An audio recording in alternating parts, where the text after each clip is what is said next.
सही ढंग से गायत्री उपासना क्या होती है आगे चलकर हम आपको बता देंगे।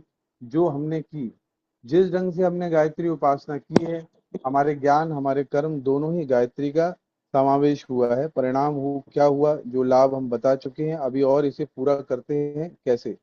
लंबी जिंदगी पहला लाभ। हमारी कितनी जिंदगी है, बहुत लंबी जिंदगी है। उम्र के लिहाज से, जन्मपत्री के हिसाब से, डेट ऑफ बर्थ के हिसाब से हमारी 70 वर्ष उम्र होती है। और वैसे कितनी होती है, वैसे जो अभी बता रहा हूँ कि 5 लाभ गायत्री के होते हैं। गायत्री के 5 मुख और पंचकोश, इस हिसाब से हमारी 350 वर्ष उम्र हो जाती है। जो हमने काम किए हैं जिंदगी में, आप पता लगा सकते हैं कि और तलाश कर सकते हैं कि इतने काम कोई बड़ा आदमी 350 वर्ष से कम में कर सकता है क्या। हमने जितना सक्रिय साहित्य लिखा है, ये 70 वर्ष से कम में नहीं लिखा जा सकता। हमने जो संगठन किया है, इतना बड़ा संगठन करने के लिए कम से कम इतनी उम्र चाहिए जो कि ऊपर बताई गई है। 10 लाख आदमी हमारे हैं, वे हमारे संघ में इस कदर जुड़े हुए, जैसे आप देखते हैं। अगले वर्ष हमारा निश्चय है कि हमारे साथ में 24 लाख के करीब आदमी जुड़े होंगे। यह आंकड़ा 1981 का है। ये इतना बड़ा संगठन है। तमाम संगठनों को अगर मिला देते हैं, राजनीतिक संगठनों को, धार्मिक संगठनों को, सामाजिक संगठनों को, तो सबसे ज्यादा हमारी तादाद जा पहुंचती है। हिंदुस्तान से लेकर सारे विश्व भर में इसकी शाखाएं फैली हुई हैं। ये क्या बात है, कितना काम कर लिया हमने। बेटे, हमने अपनी उपासना भी कर ली, 24 लाख पुरस्चरण भी कर लिए, साहित्य का निर्माण भी कर लिया, और ये संगठन भी कर लिया। लाखों आदमी अपनी मुसीबतों को लेकर आते हैं। उनकी सहायता करने के लिए हमको कुछ करना पड़ता है, देना पड़ता है। कुछ आशीर्वाद जवाब से भी दिए जाते हैं, उसमें तब का एक हिस्सा भी देना पड़ता है। उसमें हमको काम करना पड़ता है। 5 हिस्से में हम अपना काम करते हैं। एक समय में 5 हिस्सों में हम अपना काम करते हैं। एक समय में 5 कलपुर्जे और 5 मशीनें हमारे काम करती है। एक मशीन हमारी लेखनी का काम करती है, एक मशीन हमारे संगठन का काम करती है, एक मशीन हमारी तपस्वी का काम करती है ताकि दूसरों को वरदान देने के काम आ सके। एक मशीन हमारे गुर्दे के पास रहती है और अपना जो मूल लक्ष्य है जीवन का, उसको पूरा करने के लिए हम तालमेल बिठाते हैं। इस तरह हम 5 हिस्से में एक साथ काम करते हैं। आपकी उम्र कितनी है? उम्र तो बेटे काम से देखा जाता है। शंकराचार्य 16 वर्ष की उम्र में पैदा हुए थे, 32 की उम्र में मर गए। 16 साल जिए, 16 वर्ष नहीं जिए, 160 वर्ष जिए। समय को देखते हुए यह नहीं देखते हैं कि काम क्या किया और कितना किया। हम तो 80 वर्ष के हैं। 80 वर्ष में तो काम क्या किया है बताइए। आप 25 वर्ष जिए तो भी अच्छा, यदि कुछ किया तब। भगत सिंह के तरीके से तो 25 साल भी आपके लिए काफी है। इसलिए काम किया क्या है यह बताइए। ज्यादा जिंदगी तो सांप की होती है, कछुए की भी होती है, क्या आप इसी को ज्यादा जिंदगी कहते हैं? मित्रों, आयु की दृष्टि से अभी हम सौभाग्यवान हैं। अभी आपकी कितनी आयु हो सकती है बेटे, हमको मालूम नहीं। कहीं ट्रांसफर हो गया तो अलग बात है। बेटे, शरीर का जहां तक ताल्लुक है, हमारे शरीर में अभी कहीं बुढ़ापा नहीं आया। ये सन 1981 की बात है। अभी कहीं भी ऐसी चीज नहीं आई जिन्हें देखकर हमें यह कहना पड़े कि जवानी में कमी आ गई। 70 साल के हैं हम। इस 70 साल में भी हम बिल्कुल जवान हैं। कितने जवान हैं? 70 और एक, अब 71 वर्ष शुरू हो गया है। तो कितना हो सकता है? एक को इधर रख लीजिए और 7 को उधर रख लीजिए तो भी 17, 17। अरे ये अक्षरों का खेल है बेटे, बोलने का फर्क है। बात एक ही है, प्रोनाउंसिएशन का फर्क है। बात एक ही है, 17 और 70 में क्या फर्क है बेटे? कोई नहीं। फर्क होता तो हमें देख लो। मित्रों, इतना लंबा आयुष कैसे हो सकता है? गायत्री मंत्र की उपासना, जिसका हम आपको शिक्षण करते हैं, जिसको हम आपके द्वारा सारे विश्व में फैलाना चाहते हैं, इसके द्वारा हम आयु के बारे में अपनी गवाही देते हैं। दूसरा नंबर है, हम आपको प्राण की साक्षी देते हैं। हम प्राणवान भी हैं। सारा समाज एक और हम अकेले। सारे समाज को, युग को बदल देने के लिए, जमाने को बदल देने के लिए, फिजों को बदल देने के लिए हम हिम्मत रखते हैं। सारे पानी की धारा एक और अकेली मछली एक और। जिस तरह पानी की धारा को उल्टी दिशा में चीरते हुए, छरछराते हुए निकल जाती है, उसी तरह हिम्मत ना हारने वाली हमारी हिम्मत। हम सिद्धांतों के लिए, आदर्शों के लिए संघर्ष करते हैं। जब हर आदमी घबराता है तो समाज में अच्छे काम के लिए कौन मदद करेगा? बुराइयों को दूर कैसे कर पाएंगे? हम बुराइयों को दूर करने के लिए और अच्छाइयों का संवर्धन करने के लिए एकाकी काम करते हैं। एकला चलो रे, रविन्द्रनाथ टैगोर की इस कविता को गाते हुए, गुनगुनाते हुए हम चलते हैं। कौन कौन चलता है? एक हम चलते हैं और एक हमारा प्राण, एक हमारा जीवन चलता है, और कोई नहीं चलता। एक हम और एक हमारी हिम्मत, और कोई नहीं है। एक हमारा भगवान, एक हमारा ईमान, और कोई नहीं है। हम हमारे साथ दो ही हैं, एक हमारी आत्मा और एक हमारा जरूरत और एक हमारी हिम्मत। इसको लेकर हम बढ़ते चले जाते हैं। हमारी तरह से आप भी प्राणवान हो सकते हैं। शर्त केवल यही है कि गायत्री उपासना के सही रूप को और सही सिद्धांत को आप समझ पाएं, और सही रूप से जीवन में प्रवेश करने के लिए हिम्मत इकट्ठी कर पाएं। तीसरा है प्रजाम। प्रजा के लिए क्या करेंगे? अभी जो आपसे कह चुके हैं, कितनी प्रजा है हमारी? अभी हमारी बेटे 10 लाख प्रजा है, और इस रजत जयंती वर्ष पर हमने कसम खाई है कि हमारी प्रजा में से प्रत्येक में एक बच्चा पैदा करेंगे। 10 लाख बच्चों में से प्रत्येक में एक पोता पैदा करेंगे। इस तरह हम सबको आशीर्वाद देंगे कि एक पोता हर एक के पास होना चाहिए। क्यों साहब, हमारी उम्र तो बहुत हो गई है, हम तो 60 साल के हैं। बेटे, आपके भी होगा, कहाँ से होगा? आपकी दाढ़ी में से होगा, आपके पेट में से होगा। तो क्या हुआ? ऋषियों की औरतें नहीं थी, फिर भी अनेकों संतानें थी। औरतें होना अलग बात है और बच्चे होना अलग बात है। लाख आदमियों में से एक पोता हमारे होगा तो अगले साल के भीतर हम 2 गुना हो जाएंगे। 9 महीने के भीतर एक बच्चा हो जाता है। ब्याह होता है लड़कियों का, और साल भर बाद वे गोदी में बच्चा ले आती है। एक साल में हम 24 लाख के करीब होंगे। ये हमारी प्रजा है। यह ऐसी प्रजा है जिस पर हमको फक्र है, गर्व है। आपको आपको अपने बच्चे पे गर्व नहीं है? आप तो अपने बच्चों को शिकायतें लेकर आते हैं, हमारा बड़ा बच्चा नालायक है, हमारा कहना नहीं मानता, हमारा बच्चा ऐसा है, हमें किसी बच्चे से शिकायत नहीं। हमारे पास ऐसे ऐसे बच्चे निकल कर आते हैं, क्या कहना है। जब हम हुक्म देते हैं तो वे चले आते हैं। तो मित्रों, प्रजाम के अतिरिक्त कीर्ति भी है हमारी। हिंदुस्तान से लेकर संसार के कोने कोने तक इस नाम को आप जानना चाहेंगे, जो हिंदू संस्कृति के आरंभ से अंत तक व्याख्यान करने वाला है। हिंदू संस्कृति को आरंभ से अंत तक समझने वाला एक भी आदमी ढूंढ कर लाइए तो आपको दूसरा नाम नहीं मिल सकता, जिसने भारतीय संस्कृति को गायत्री मंत्र को लेकर 18 पुराणों तक का सारा सारोपांग ढांचा खड़ा कर दिया हो। साइंस के आधार पर विज्ञान और आध्यात्म का प्रतिपादन करना एक नई शैली है। साइंस अलग मानी जाती थी और आध्यात्म अलग माना जाता था, दोनों में कोई तालमेल नहीं खाता था। दोनों में आपस में लड़ाई थी। आप कहेंगे जहाँ साइंस खत्म होती है वहां से आध्यात्म शुरू होता है। नहीं बेटे, दोनों में हम मिलाकर चलते हैं। हमारा शरीर और हमारी आत्मा दोनों मिलकर चलते हैं। शरीर खत्म हो जाता है तो आत्मा शुरू हो जाती है। नहीं, ऐसा नहीं। शरीर आत्मा मिलकर चलते हैं, विज्ञान और आध्यात्म मिलकर चलता है। यह नई नई बात है। तो रूसों ने कहा था, अगर आप जनता पर राज कर सकते हैं। लोगों ने कहा गलत है, जनता पर राज तो राजा करता है, प्रजा राज नहीं कर सकती। प्रजा राज कर सकती है। रूसों ने कहा, कार्ल मार्क्स ने कहा, धन का वितरण होना चाहिए, धन पर सबका समान अधिकार होता है।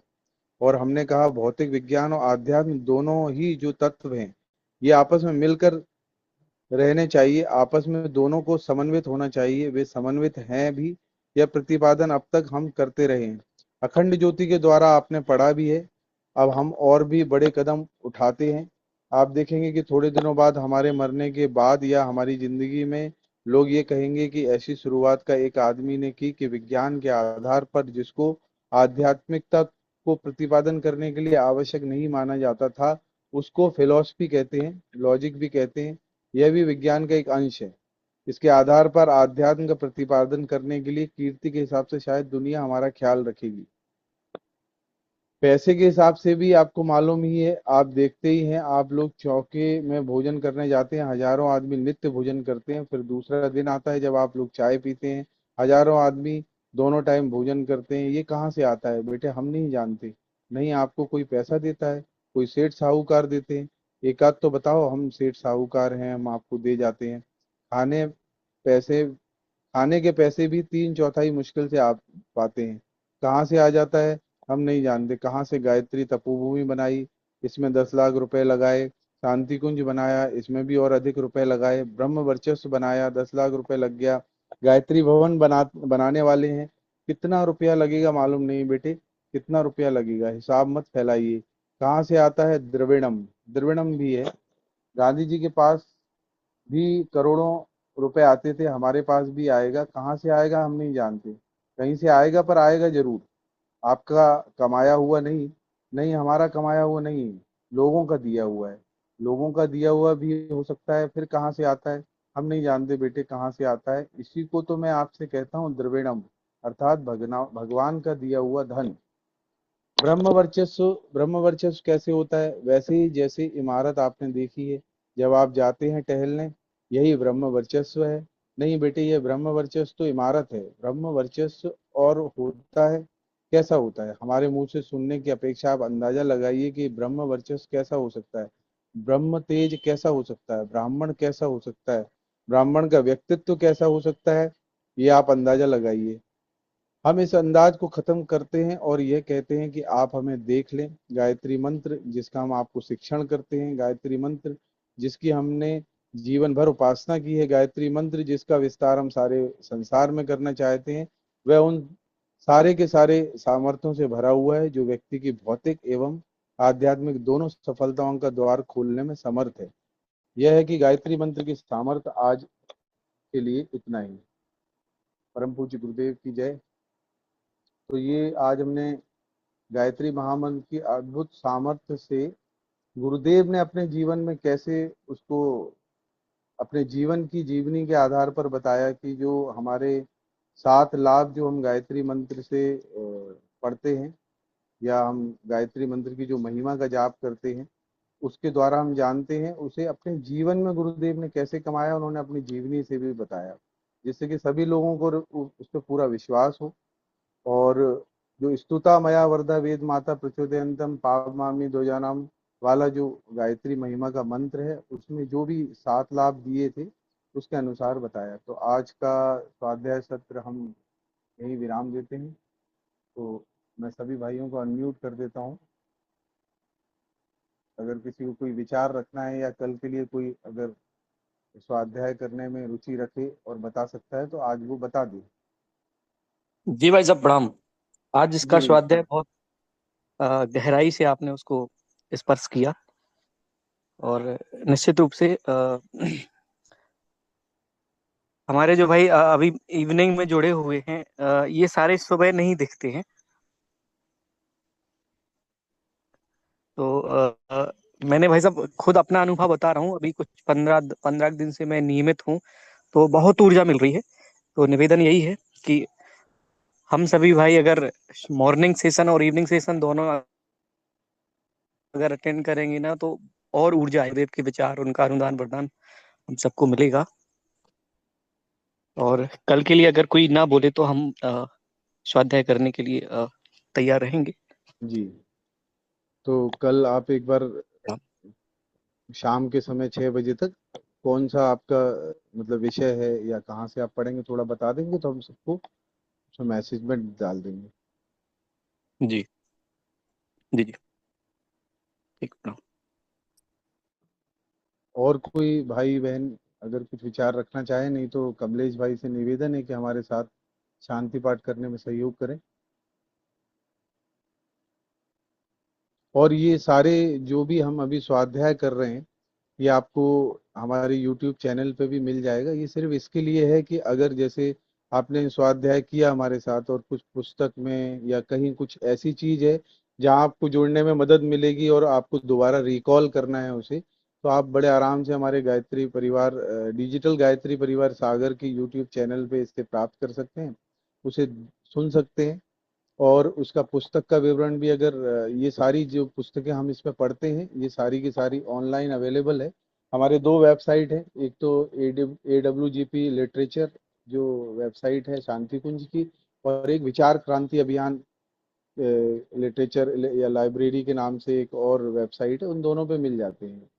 बाकी अगर किसी को हमारे पुस्तक की प्रति चाहिए है तो वो हमारे सागर शक्तिपीठ से भी ले सकता है, और अन्य संस्थान जो भी हैं शक्तिपीठ, उन पर भी साहित्य उपलब्ध होता है। तो हमारा प्रयास सिर्फ यही है कि गुरुदेव के साहित्य का प्रचार प्रचार, और हमारी एक जो आदत है जो हम डेली कोशिश करेंगे 9 से 9:30 जोड़ के कम से कम हम सुनने के सहभागी बने, और पूरा प्रयास करेंगे उसके आगे। फिर हम अगर कोई पुस्तक अच्छी लगती है तो उसे फुल डिटेल में पढ़े, क्योंकि हम यहाँ एक अंश पढ़ पाते हैं समय के कम होने की वजह से, क्योंकि अब 9:30 हो गए हैं तो सभी को सोना भी है, सुबह जल्दी उठना है, तो इसको हम इसलिए अभी यहाँ विराम देते हैं।